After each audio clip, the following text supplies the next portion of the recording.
Hi, എല്ലാവർക്കും നമസ്കാരം. നമ്മളിന്ന് തേങ്ങാപ്പാലൊക്കെ ഒഴിച്ച് വരട്ടിയെടുത്ത ഒരു താറാവ് കറിയാണ് ഉണ്ടാക്കാൻ പോകുന്നത്. വീഡിയോയിലേക്ക് കിടക്കുന്നതിന് മുമ്പ് ഇതുവരെ സബ്സ്ക്രൈബ് ചെയ്യാത്തവർ ഒന്ന് സബ്സ്ക്രൈബ് ചെയ്തിട്ട് താഴെയുള്ള ബെൽ ബട്ടൺ കൂടി ഒന്ന് അമർത്തണേ. ഞാനിവിടെ ഒരു 500 ഗ്രാം താറാവാണ് എടുത്തിരിക്കുന്നത്. അത് നന്നായിട്ട് ചെറുതായിട്ട് മുറിച്ചിട്ടുണ്ട്. നല്ലോണം എരിവൊക്കെ പിടിക്കാൻ വേണ്ടിയിട്ടാണ് അങ്ങനെ ചെയ്തത്.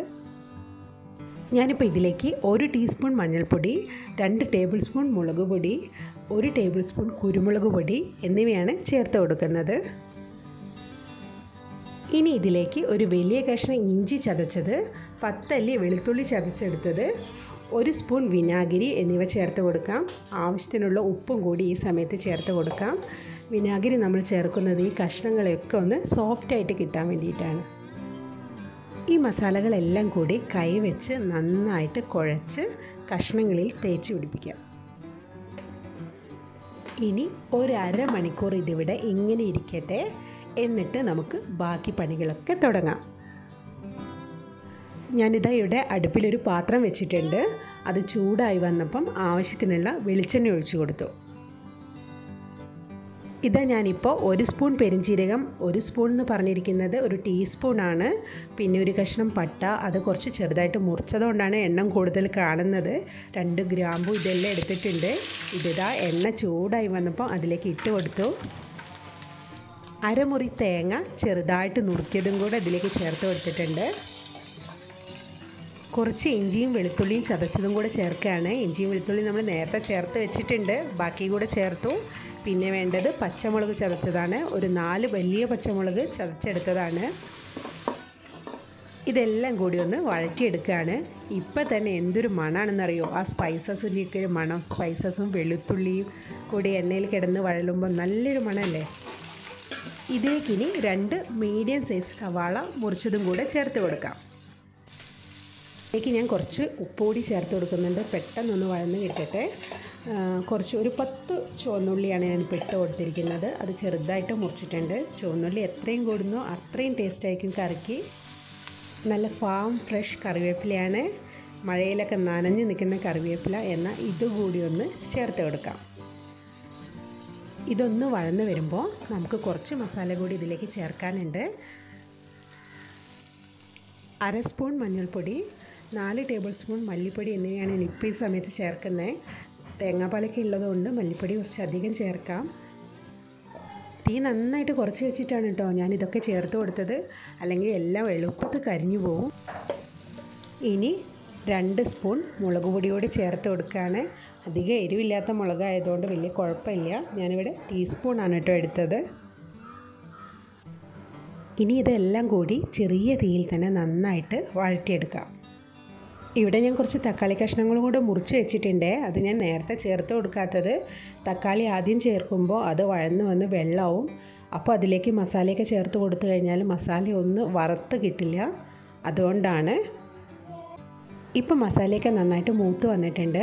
ഇനി മുറിച്ച് വെച്ചിരിക്കുന്ന തക്കാളി കഷ്ണങ്ങൾ ചേർത്ത് കൊടുക്കാം. ഞാനിവിടെ 2 തക്കാളിയാണ് എടുത്തിരിക്കുന്നത്. ഇനി ഈ തക്കാളി കഷ്ണങ്ങളൊക്കെ ഒന്ന് ചെറുതായിട്ട് വേവായി വരുന്നവരെ ഇളക്കി കൊടുക്കാം. ഒരുപാട് വേവിച്ച് ഉടയ്ക്കുന്നില്ല, കാരണം താറാവിന് നല്ല വേവുണ്ട്. ഞാനത് കുക്കറിലൊന്നും ഇട്ട് വേവിക്കുന്നില്ല. ഈ കറി തേങ്ങാപ്പാലിൽ വറ്റിച്ചെടുക്കുന്നതെന്ന് പറഞ്ഞില്ലേ, തേങ്ങാപ്പാൽ ഞാനിവിടെ 1-ാം പാലും 2-ാം പാലും ഒന്നും വെവ്വേറെ എടുക്കുന്നില്ല കേട്ടോ. ആകെ ഒരൊറ്റ പാലിലാണ് ഇത് വറ്റിച്ചെടുക്കാൻ പോകുന്നത്. നേരത്തെ മസാല പുരട്ടി വെച്ചിരിക്കുന്ന താറാവ് കഷ്ണങ്ങൾ ഇതിലേക്ക് ചേർത്ത് കൊടുക്കുകയാണ്. ഇതിൽ നല്ല വിനാഗിരിയൊക്കെ ചേർത്ത കാരണം പെട്ടെന്ന് നമുക്ക് വെന്ത് കിട്ടുന്ന വിചാരിക്കുന്നത്. എനിക്കറിയില്ല, ഞാൻ സാധാരണ കുക്കറിലാണിത് വേവിച്ച് നോക്കിയത്. പക്ഷേ ഇങ്ങനെ അടുപ്പിൽ കിടന്ന് ചെറിയ തീയിൽ വെന്ത് വരുമ്പോൾ അതിനൊരു പ്രത്യേക ടേസ്റ്റ് ഉണ്ടാകുമെന്ന് വിചാരിച്ചിട്ട് ഞാനിപ്പോൾ കുക്കറൊക്കെ ഒഴിവാക്കി ഇങ്ങനെ വേവിക്കാൻ പോവുകയാണ്.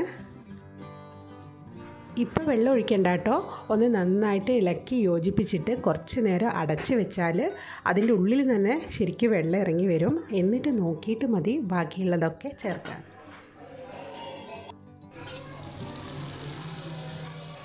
ഇതായിപ്പോൾ 10 മിനിറ്റ് കൊണ്ട് കഷ്ണങ്ങളിലുള്ള വെള്ളമൊക്കെ നന്നായിട്ട് ഇറങ്ങി വന്നിട്ടുണ്ട്.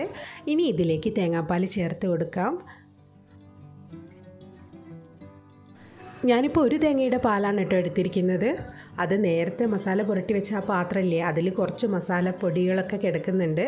അതെല്ലാം കൂടെ തേങ്ങാപ്പാലിലൊന്ന് വാഷ് ചെയ്തിട്ട് കറിയിലേക്ക് ഒഴിക്കുകയാണ്. ഇപ്പം തന്നെ ഇതിലേക്ക് ആവശ്യമുള്ള ഉപ്പ് കൂടി ചേർത്ത് കൊടുക്കാം കേട്ടോ. ഇനി ഇതൊന്ന് നന്നായിട്ട് ഇളക്കി യോജിപ്പിച്ചിട്ട് നന്നായിട്ട് ഫ്ലെയിം കൂട്ടി വെച്ച് തിളച്ച് വരുമ്പം ചെറിയ ഫ്ലെയിമിലാക്കി വെച്ച് അടച്ച് വെച്ച് വേവിച്ചെടുക്കാൻ പോവുകയാണേ.